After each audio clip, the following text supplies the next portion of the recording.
When the sky failed, humanity rose. It was supposed to be just another. Tuesday morning, the sun was climbing over the horizon, coffee was brewing in kitchen pots, kids were heading to school. Everything felt normal. But for 156 people boarding Flight 447, normal was about to shatter into a million pieces.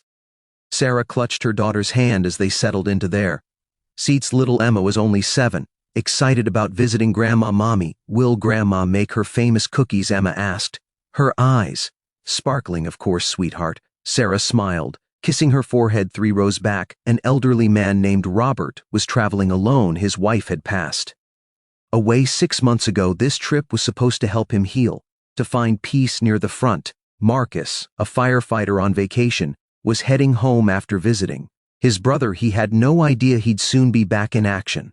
Everyone had a story. Everyone had dreams. Everyone thought they'd land safely in a few hours. They were wrong. 15 minutes after takeoff, Captain Reynolds heard a sound no pilot ever wants to hear. Bang! The left engine exploded. Smoke poured into the cockpit. Warning lights lit up like a Christmas tree. From hell! Mayday, mayday, Flight 447 experiencing engine failure, he shouted into the radio. Co-pilot Jenkins fought with the controls, but the plane was already losing altitude fast. In the cabin, oxygen masks dropped. People screamed. Prayers were whispered. Mothers held their children tight. Sarah wrapped Emma in her arms. Close your eyes, baby, mommy's got you. Robert closed his eyes and thought of his wife. I'm coming. Marcus looked out the window and saw the ground rushing up to meet them. This was it. The impact was devastating. The plane hit the barren field at 200 miles per hour. Metal twisted glass shattered. The fuselage split in 2. Fire erupted from the engines. For a moment, there was only silence. Then the screaming began. 2 miles away, Farmer Jack Miller was feeding his cattle when he heard the explosion. He turned and saw the smoke rising like a black prayer against the blue sky. Without thinking, he grabbed his phone, called 911, and started running. Within minutes, sirens filled the air. Ambulances, fire trucks, police cars, and a medical helicopter converged on the crash site. What they found was a nightmare. The plane lay broken, bleeding. Fuel and fire bodies were scattered. Some moved, some didn't. The smell of burning metal and jet fuel choked the air. But here's where the story changes. Here's where ordinary people became heroes. Paramedic Lisa Chen was the first to reach the wreckage. She'd been doing this job for 12 years, but nothing prepared her for this. She pushed past her fear and ran toward the screams inside the broken fuselage. She found Emma trapped under a seat. The little girl's leg was crushed, bleeding badly, but her eyes were open. Where's my mommy? Emma whispered.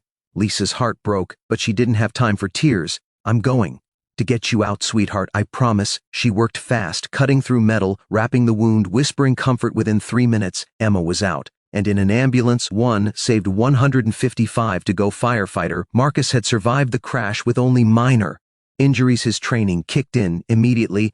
He saw an elderly man, Robert, trapped in his seat as fire crept closer. The flames were spreading fast. Marcus didn't hesitate. He grabbed a broken piece of metal and used it to pry open the twisted frame. The heat was unbearable.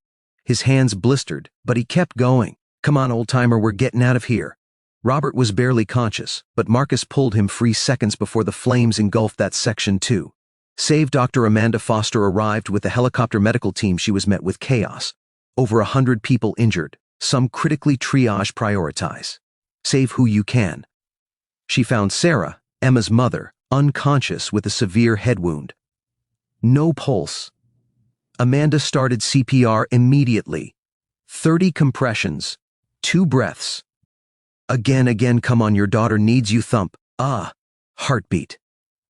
Sarah gasped, her eyes fluttering open. Emma, she whispered, she's alive, she's safe now. Stay with me. 3 saved for 6 hours. It continued. Firefighters carried people through flames. Paramedics performed emergency surgery in the dirt. Pilots from the helicopter made trip after trip to the hospital. Local volunteers brought water, blankets, and held hands with the dying.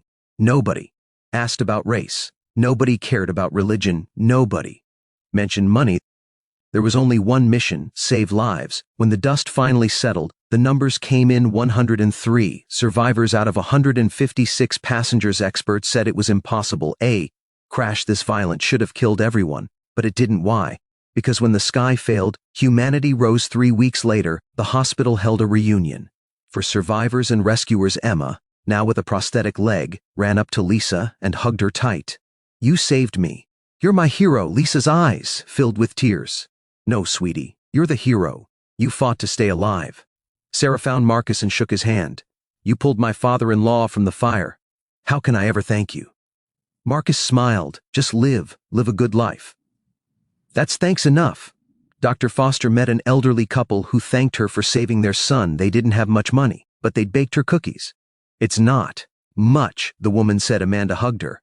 "It's everything." At the ceremony, the mayor gave medals to the first responders, but Lisa spoke for all of them when she said, "We didn't do this for medals, we did it because when someone is dying, you don't ask questions, you don't hesitate, you just help.